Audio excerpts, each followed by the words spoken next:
I don't like how my hair is so flat. I wish it was longer so it would poof up again.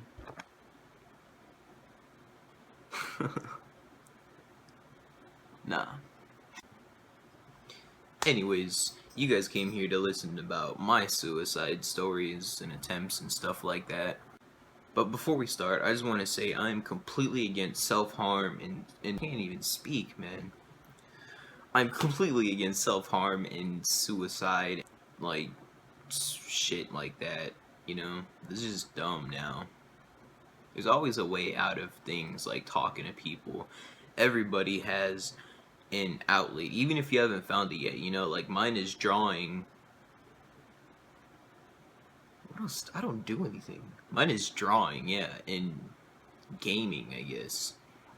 But yeah, anyways, that's what mine is. Second, what the fuck am I even talking about right now? But yeah, I'm completely against it now. I'm way past that stuff. I don't think about bad thoughts like that because I've found my outlets. So yeah, I just get all my feelings out on paper with a pencil. Writing's another one of them. Yeah, I also write. I write a lot of poetry. With this channel, I'm hoping I can like make some spoken word videos. You know, that'd be pretty dope. Anyways, the first time that I attempted it was when I was 14 and I was going to Zachary Middle School, I believe. And then there was this girl named Katie. I know it was young, alright? I was young and I was dumb, so like don't go leaving like shit comments. But we broke up and then because I was with her and then I just got really sad and then I bought some Zans. I don't even know how much it was. I know it was like 6 school buses. I don't know the exact milligrams of how much that is though. And then yeah, I took them all and then I tried to overdose on that. So that just didn't really work out. I just woke up the next morning with really bad chest pains. Um Sorry if I'm like losing breath or anything. This is really hard for me to talk about. The the second time it was basically the same thing but a different situation. I was just getting really fed up with my mom and her fiance and it was just pissing me off. And if you guys have thoughts like that, then you guys would know like you have all these emotions built up and there's that one little tiny stressor that just like fits right on top and then you just can't take it anymore, you know? You're just like, fuck this, I'm done. So yeah, it's just basically the same thing. I don't know how much it was that time though. Same thing happened. I just woke up with really bad chest pains.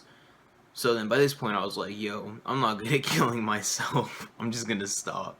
So I was good for a little bit and then I really started getting into drugs and I started smoking weed when I was 12 and taking Xanax when I was about turning into 13.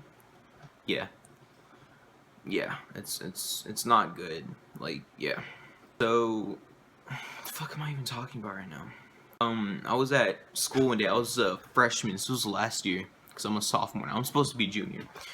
But this was last year around Easter. Yeah, cuz I got admitted right before Easter and I got caught by the police. They took me to Bear County. That's in San Antonio. They didn't cuz it was my first time, so they didn't do anything about it. So then they let me go and then my mom and her fiance came to pick me up, right? And then as soon as I was out those front doors, I was gone. I dusted. I don't know why. Something in my body just told me to run.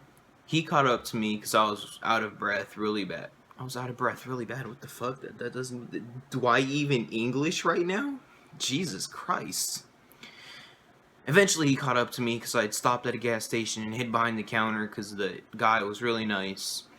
So then he grabbed me or whatever, and I didn't even fight back. I didn't push back or anything. I just walked with him into the car. He put that little child lock on. Then they took me to the hospital. It was SAMC.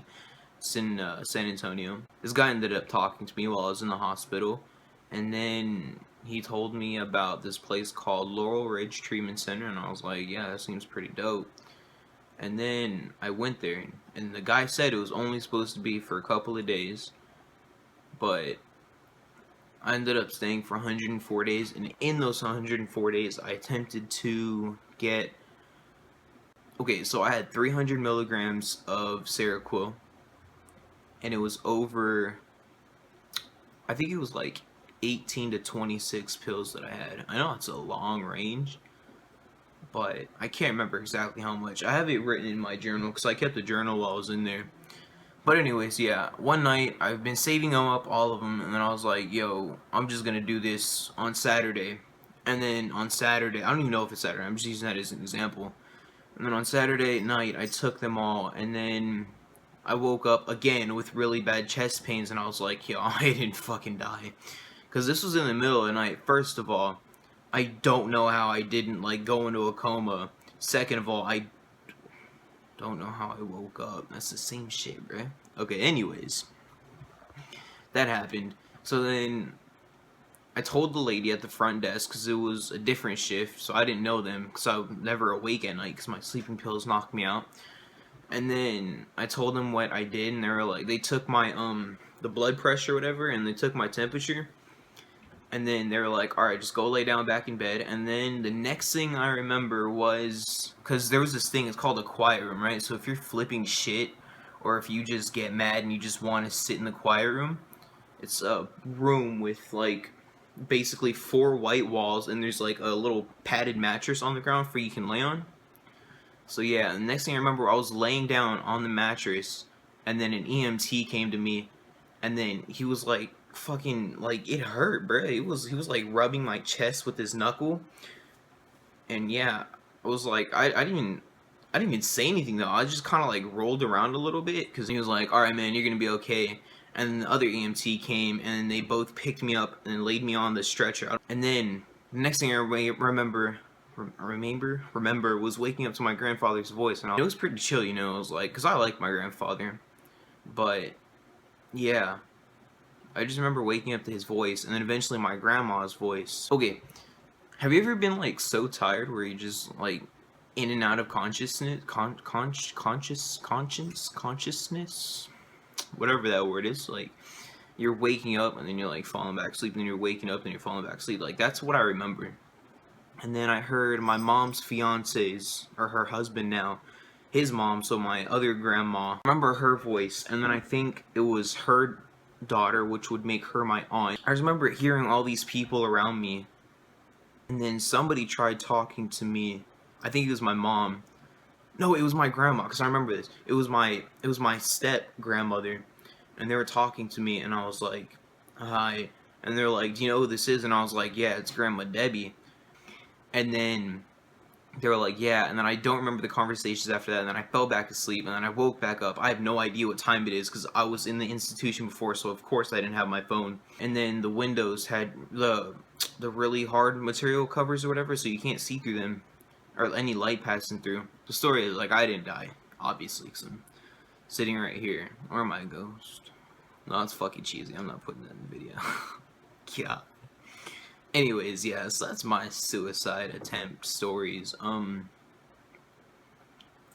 Before I end this video, I just want to say, like, after realizing that, I was like, yo, my little brother, he's 9, 10, 9, I think he's 9. Like, I was just thinking, I was like, yo, my brother wouldn't have me anymore, and I'm his older brother, so he looks up to me. I don't want him to think, oh, well, my older brother did it, I'm gonna do it too, because, you know, like, that's just dumb, you know? People look up to you, and people are gonna miss you, so, OD, I only talked about those 3 times. There was another time. It was after the fact that I tried in the institution. After I got out the institution, which I will save that for a whole nother video, because a lot of shit went down in that institution. But it was a little time. I don't even know. I think it's my Prozocin that I tried to overdose on in my aunt's house. But it wasn't even that much. It's like, I guess I had the intentions of killing myself, and I acted on it, but it wasn't even like, I don't know. It wasn't even enough to kill myself. I knew that at the time. I just thought that I wanted to. But, you know, everybody has their outlet. Everybody can talk to somebody, you know. My thing is, like, I enjoy talking to therapists, and just, like, talk with your best friend or something, like, and you're just gonna eventually stop thinking about that stuff. Now, obviously, it's gonna come back. You're just masking it, you're just putting up a facade. But when you talk to somebody, it really does help. Sorry, I just had to burp a little bit. But yeah, that's my suicide stories, man. But yeah, I hope you guys enjoyed, and if you guys have experienced some stuff, leave your comments down below. I think I'm supposed to say that, I don't know. Yeah, leave your comments down below and like this video. And yeah, most definitely. And if you guys do need anybody to talk to, like, most definitely, you guys can talk to me, you know. I'm a pretty down-to-earth, chill person. I leave my kick in the description. Obviously, I'm not gonna put my number in there, but yeah, I'll leave my kick down in the description. But yeah, hopefully I'll make more videos. Alright, deuces.